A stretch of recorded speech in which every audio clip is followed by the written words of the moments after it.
आणि रोहित पवारांनी पुन्हा एकदा भाजपसह अजित पवारांवर जोरदार हल्लाबोल केलाय।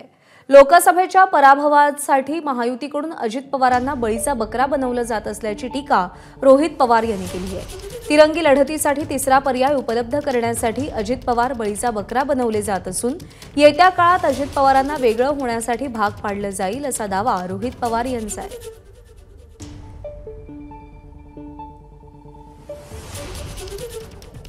रोहित पवार यांचे ट्विट असे आहे की लोकसभेच्या पराभवासाठी महायुतीकडून अजित पवारांचा बळीचा बकरा केला जातोय। तिरंगी लढतीसाठी तिसरा पर्याय उपलब्ध करण्यासाठी अजित पवार बळीचा बकरा बनवले गेलेत। दादांना वेगळं होण्यास भाग पाडायची ही रणनीती चाणक्यांनी दिल्लीत मांडल्याची चर्चा आहे। भाजपचा पराभव केवळ दादांमुळे नाही तर भाजपच्या चुकीच्या धोरणांमुळे झाला। त्यामुळे अजित पवारांना वेगळं करून तिरंगी लढती करून उपयोग नाही। अतुल भातखळकर आपले प्रतिनिधी सध्या आपल्या सोबत आहेत। अतुल भातखळकर जी माफ करा अतुल भातखळकर भाजपचे नेते सध्या आपल्या सोबत आहेत। अतुल भातखळकर जी पहिला प्रश्न हाच आहे की जेव्हापासून लोकसभेचे निकाल आलेत अजित पवारांचं म्हणणं आहे की महायुतीत राहिल्यानं तोटा झाला, तर सातत्यानं महायुतीतल्या काही घटक पक्षांचंही असं म्हणणं आहे की अजित पवारांना सोबत घेतल्यामुळे काहीसा फटका बसला। काय घडतंय आणि त्यावर आता रोहित पवारांचं हे विधान? मुळामध्ये महायुतीतल्या कुठल्याच घटक पक्षाने किंवा नेत्याने असं म्हटलेलं नाहीये की आमच्या आपापसातल्या काही पक्षांमुळे किंवा नेत्यांमुळे पराभव झालेला आहे। हा पहिला मुद्दा आहे। महायुती ही अभंग आहे। उभ्या महाराष्ट्राचे निकाल आपण पाहिले तर काही पर्सेंटेज मध्ये मतं फक्त आम्हाला कमी पडलेली आहे आणि त्यामुळे महायुतीमध्ये कुठलाही बेबनाव असण्याचा मुद्दा नाहीये। महायुती ही येणारी आगामी विधानसभा महायुती म्हणून लढेल आणि प्रचंड बहुमताने आम्ही निवडून येऊ।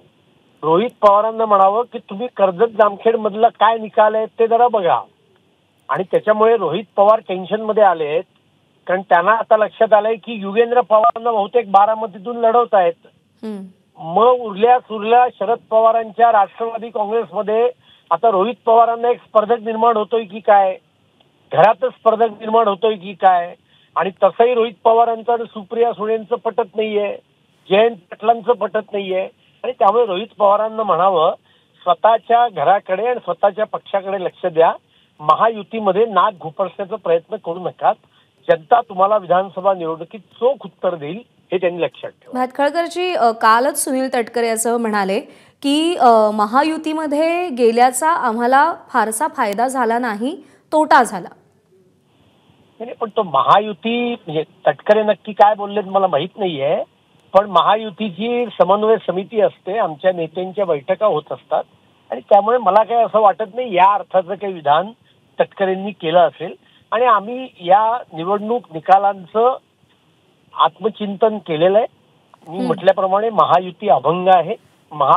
विधानसभेच्या निवडणुका आम्ही महायुती म्हणून लढवणार आहोत। ठीक आहे भातखळकरजी, आभार आपले। आपण एबीपी माझाला प्रतिक्रिया दिली त्याबद्दल।